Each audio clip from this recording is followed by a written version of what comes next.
Hello friends, my name is Mayank. Today we are going to resume from where we have left in the last part of the lecture. So let's start with economic life of Vedic Aryans. So first thing first, let's discuss about economic life of early Vedic age or early Vedic Aryans. Economic life of early Vedic people was comprised of pastoral, domestication and war booty.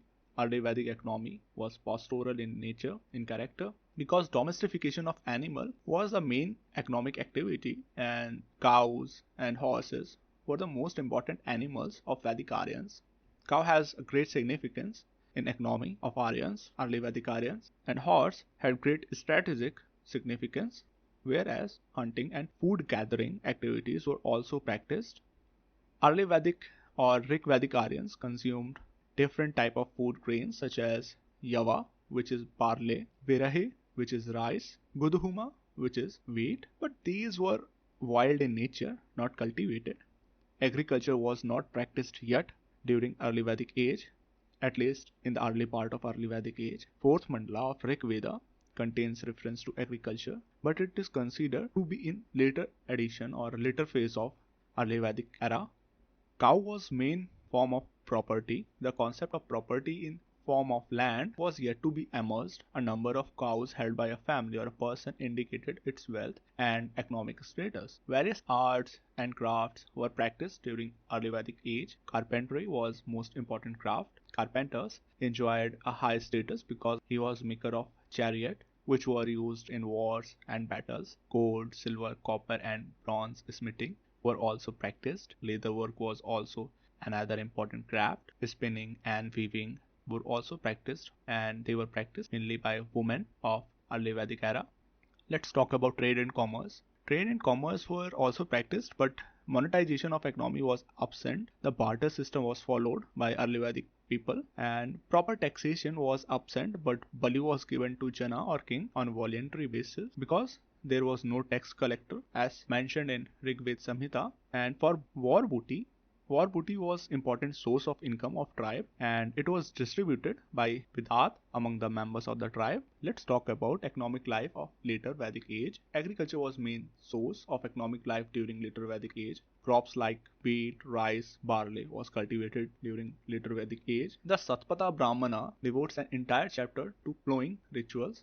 Pastoral act as well as hunting and food gathering act also continued. Cow still was the main property, but notion of land was also there. So a large number of new arts and crafts emerged during later Vedic age. Mainly of these were the outcome of the knowledge of iron, as from Taittiriya Brahmana. Vajaishnai Samhita contains long list of crafts and professions practiced during later Vedic age. Trade and commerce was far more developed in later Vedic age because of the availability of more resources. Nishka and Satmana were used as means of exchange during later Vedic age. But these were not coins, they were ornaments, and monetization of economy was still absent. Nishka was a gold ornament and Satamana was a silver ornament.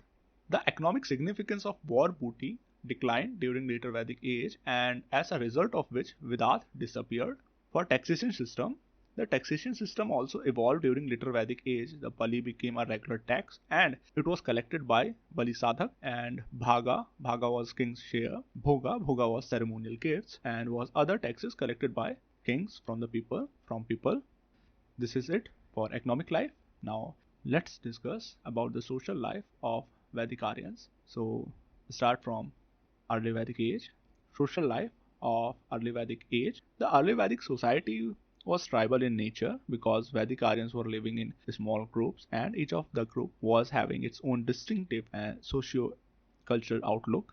Society was egalitarian in outlook because sharp social divisions were absent and liberal and progressive outlook was prevalent in society. During early Vedic age, there was no rigid restrictions on public and private life of people. Social mobility was of a very high order because a person could change his varna status by changing his profession. Family was primary unit. It was the most important social institution. System of joint family was followed because a number of generations lived together. Family was patriarchal, patrilineal, and patrilocal. in character. The head of family was known as Kulaba, represented family members in socio-cultural matters. The institution of marriage was well developed during early Vedic age. It was considered a sacrament, a sacred ritual. Divorce was absent, child marriage was absent, and there was no custom of dowry during early Vedic age. Monogamy was normal practice, but polygamy was also known. Polygyny and polyandry both were also known by early Vedic people. Intervarna marriages were prevalent. Both anuloma, which is a hypergamy, and pratiloma, which is a hypogamy, were practiced. Hypergamy means marrying someone of upper social order, and hypogamy means marrying someone of lower social order. Anuloma and pratiloma. And social stratification system evolved gradually during early Vedic age. It was known as Varna system. When the Vedic Aryans entered India, the different based color of skin, white colored Aryan and non-white Dasas and Dasyus were two groups in population. Dasas were considered to be early Vedic groups who had lost their skin color to some extent due to intermarriages with indigenous people, and Dasyus were non-Aryan indigenous people.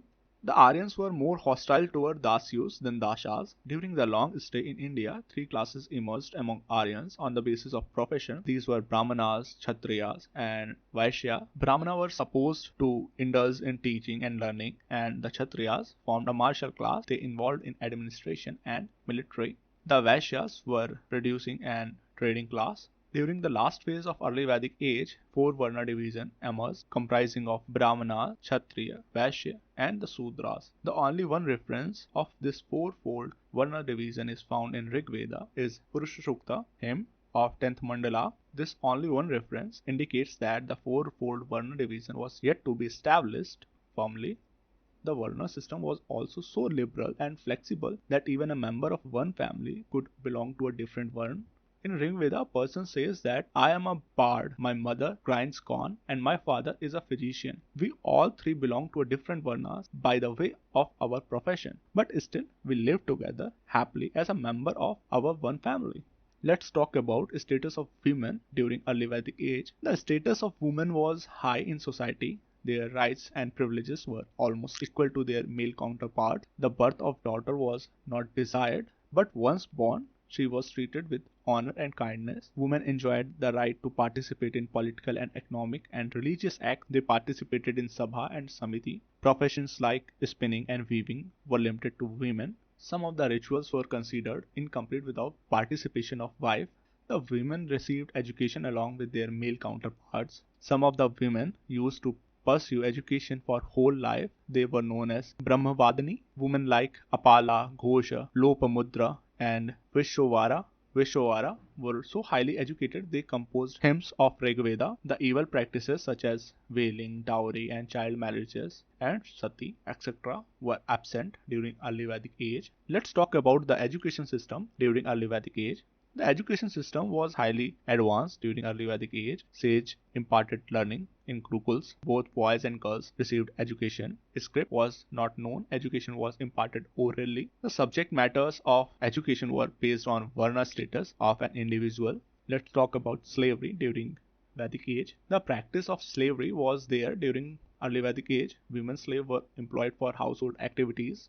Let's discuss the social life during later Vedic age. The tribal character of society got diminished to some extent during later Vedic age because of increase in the size of the tribes due to population growth and amalgamation of tribes. The nomadic life came to an end. Sedentary and settled life commenced. The society was still egalitarian, liberal, but these features were less dominant to a degree when compared to early Vedic age. Social mobility got reduced because change in Varna status was not appreciated in society. The social status of a person had begun to be linked with the birth as well as profession. Family system was same as early Vedic age. Marriage was same as early Vedic age. So let's talk about social stratification. The fourfold Varna division got solidified during this age. All four Varnas got firmly established. The Varna status of individual was being linked with birth as well as their profession. Let's talk about status of women in later Vedic age. The status of women was still high. The women enjoyed a status almost equal to their male counterpart. But compared to early Vedic age, some elements were declined as a birth of daughter was considered a curse. Women were not allowed to participate in sabha and samiti. though women still participated in religious and economic activities, whereas still girls got education with boys and slave women were used for only household purposes.